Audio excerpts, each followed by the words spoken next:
चलिए आज बात करते हैं हिंदी के कारक से संबंधित।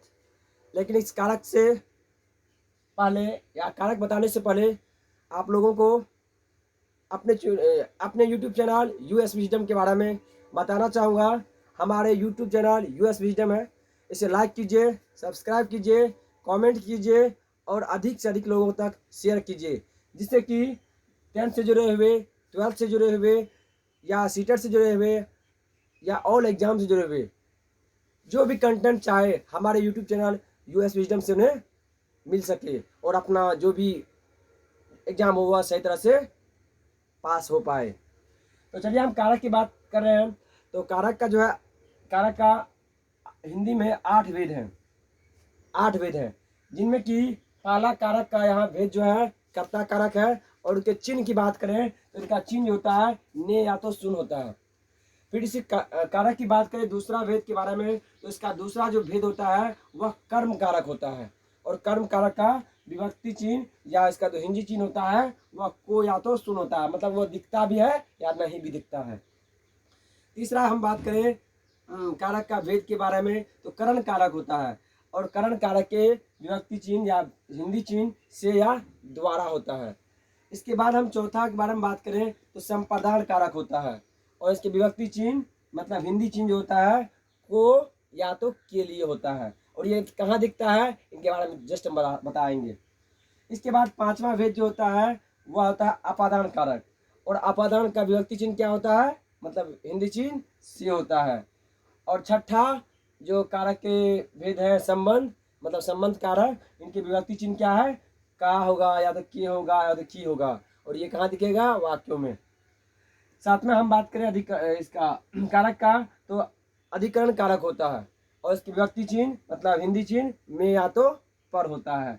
और आठवां हम बात करें कारक के भेद के बारे में, तो संबोधन कारक होता है। और उनके विभक्ति चिन्ह या हिंदी चिन्ह होता है हे होता है, अरे होता है, अहे होता है, अजी होता है, इस प्रकार से होता है। तो ये चलिए, ये तो कारक के भेद है, उनके विभक्ति चिन्ह है। हम बात करते हैं जो कारक में कर्ता, कर्म, करण, संप्रदान, अपादान, संबंध, अधिकरण और संबोधन कहते किसको है। तो देखिए, कर्ता के बारे में हर किसी को पता होगा, काम करने वाले को कर्ता कहते हैं। अब कोई वाक्यों में जो भी रूप दिखे उसमें कर्ता, वह हंसता है, वह खेलता है, उसने कहा, इस तरह से वाक्य होता है। तो वहां पर चिन्ह दिखेगा, जैसे वह कहा।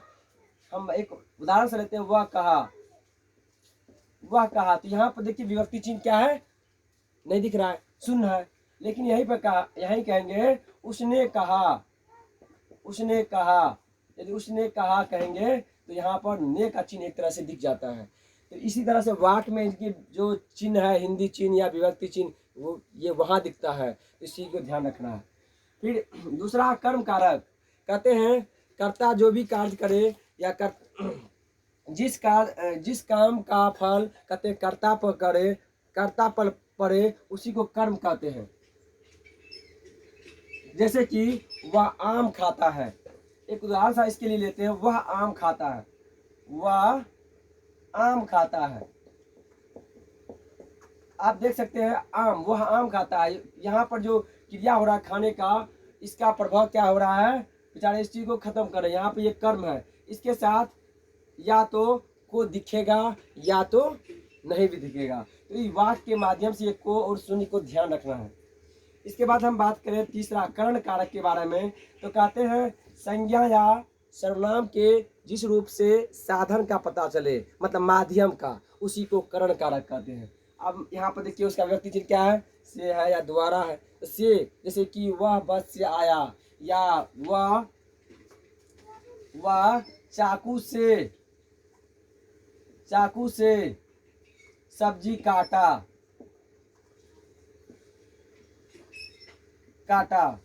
अब यहाँ पर देखो, यहाँ पर क्या है, माध्यम है, काटने का जो क्रिया हो रहा है उनमें माध्यम क्या है, चाकू है। इसके साथ ये है माध्यम।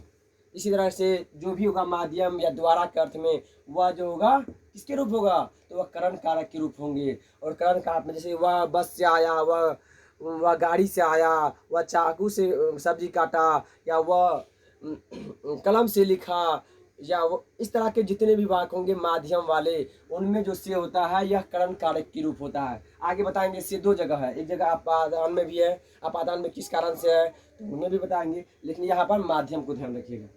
फिर इसके बाद चौथा हम बात करते हैं संप्रदान कारक।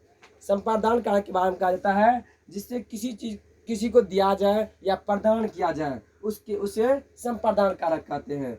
और उसमें जो विभक्ति चिन्ह या हिंदी चिन्ह क्या होता है, वो होता है या तो के लिए होता है, जैसे राम के लिए पुस्तक, श्याम के लिए घर।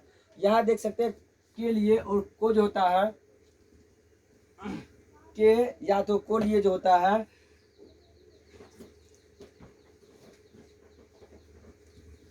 जैसे राम के लिए पुस्तक, राम के लिए पुस्तक, तो राम के लिए पुस्तक यहाँ पर ये के लिए है, ये विभक्ति चिन्ह या हिंदी चिन्ह है। तो यहाँ पर राम को पुस्तक अर्थात राम के लिए ही है। इस तरह से कोड के लिए के व्यक्त करता है संप्रदान कारक का। जैसे ब्राह्मण के लिए गाय, गरीबों के लिए धन, को या तो के लिए, ये होता है किसमें, तो संप्रदान कारक में होता है। और इसके रूप इस तरह से वाक्यों में दिखता है। तो ये चीज इसी चीज विभक्ति चिन्ह मतलब हिंदी चिन्ह को ध्यान रखना है। हम आगे बात करें अपादान कारक का, तो अपादान कारक में भी अपादान कारक की बात करें तो अपादान कारक में भी विभक्ति चिन्ह देख सकते हैं या हिंदी चिन्ह क्या है, यहाँ पर से है। तो अब से क्या है, कहते हैं संज्ञा या सर्वनाम के जिस रूप से अलगाववाद मतलब अलग होने का, त्याग करने का या छोड़ने का बोध हो, उसे अपादान कारक कहते हैं। अब यहाँ अपादान मतलब छोड़ रहा है, जैसे वह घर से विद्यालय गया, वह घर से विद्यालय गया,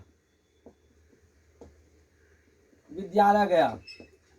यहाँ पर देखिए यहाँ क्या हो रहा है, एक जगह क्या हो रहा है, घर को छोड़कर के तो विद्यालय पहुंच रहा है, मतलब यहाँ अलगाववाद का हो रहा है। जैसे वृक्ष से पत्ता गिरता है, मतलब वृक्ष को छोड़कर के वह धरातल पाया। इसी तरह से यहाँ पर अलगाववाद या त्याग करने या छोड़ने के अर्थ में जो होता है वह होता है से। ऐसा नहीं कि हम कर्ण कारक के जो से दे देंगे, कहेंगे यहाँ भी से है और यहाँ भी से है, ऐसा नहीं। यहाँ कहता है अलगाववाद या त्याग करने या भय के अर्थ में या उत्पन्न होने के अर्थ में, बल्कि यहाँ होता है माध्यम के अर्थ में। चलिए बात करते हैं नेक्स्ट जो है संबंध कारक। संबंध कारक का जो विभक्ति चिन्ह है का और के लिए है, कहते हैं जिससे एक दूसरे का संबंध का बोध हो उसी को संबंध कारक कहते हैं। जैसे यह राम का घर है, एक उदाहरण इसके लिए भी लेते हैं, यह राम का घर है, यह राम का घर है। अब देखिए यहाँ पर ये का आया है, मतलब इस घर का संबंध राम से है और इस राम का संबंध किससे है, घर से है। इसी प्रकार के का के की ये संबंध को व्यक्त करता है। जैसे या राम का घर है, या श्याम का विद्यालय है, या मोहन का गाड़ी है, या सोहन का कलम है, अर्थात यह कलम का संबंध सोहन से है और सोहन का संबंध इस कलम से है। एक दूसरे के बीच संबंध को व्यक्त करता है। तो विभक्ति चिन्ह इस प्रकार से रखना है, कहीं किसी प्रकार से दिक्कतें नहीं आएगा। चलिए नेक्स्ट बात करते हैं, सातवां जो है इसे अधिकरण कारक है। अधिकरण कारक में कहते हैं संज्ञा के या सर्वनाम के जिस रूप से आधार का बोध हो, आधार मतलब जिस पर वो टिका हो उसका बोध हो, उसी कहते हैं अधिकरण कारक।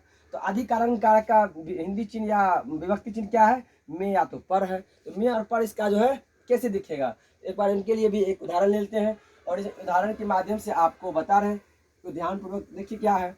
जैसे वह घर पर है, वह घर पर है,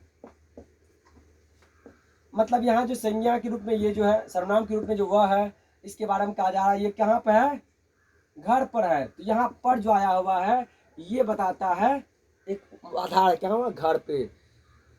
वह जल में तैरता है, वह जल में तैरता है, इस तरह से वह जल में तैरता है,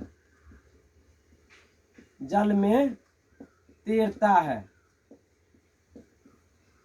तैरता है। तो यहाँ पर जल में मतलब उसका जो टिकाव अर्थात रहने का आधार स्थान क्या है, जल है।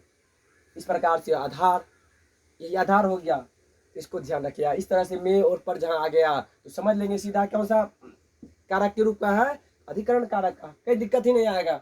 और किसी भी रूप में कहीं भी दिक्कत नहीं होगा, चाहे वो 10th से जुड़ा हुआ हो, 12th से जुड़ा हुआ हो, या कोई भी एग्जाम से जुड़ा हुआ क्यों न हो। चलिए नेक्स्ट बात करते हैं संबोधन कारक। संबोधन कारक जो है, ये कारक के कौन सा भेद है? लास्ट, मतलब 8वां भेद है। 8वां भेद में क्या कहता है? संबोधन हे, अरे, अहे, इसका हिंदी या विभक्ति चिन्ह क्या है? हे है, या तो अरे है, अहे है। ये कैसे होता है? कहते हैं जिससे चिल्लाने या पुकारने या बुलाने का अर्थ हो, उसी को संबोधन कहते हैं। जैसे हे प्रभु मुझे बचाओ, हे प्रभु मुझे बचाओ, मतलब उसको क्या कर रहे हैं? हे प्रभु मुझे बचाओ, मुझे बचाओ, बचाओ। अब यहाँ देखिए, अब यहाँ पर क्या कर रहे हैं? उसको बुला रहे हैं, अरे श्याम तुम यहाँ आओ, अर्थात उसको बुला रहे हैं। चिल्लाने बुलाने के अर्थ में जो होता है, कौन सा होता है? तो संबोधन कारक होता है। ये चीज ध्यान रखिए, किसी प्रकार से किसी भी जगह, चाहे वह 10th हो 12th हो, कहीं दिक्कत नहीं होगा, और कारक का तो नाम निशान नहीं होगा, जो कि आप सबों से मिस हो पाएगा यदि आप इसको भली भांति समझ लेते हैं तो।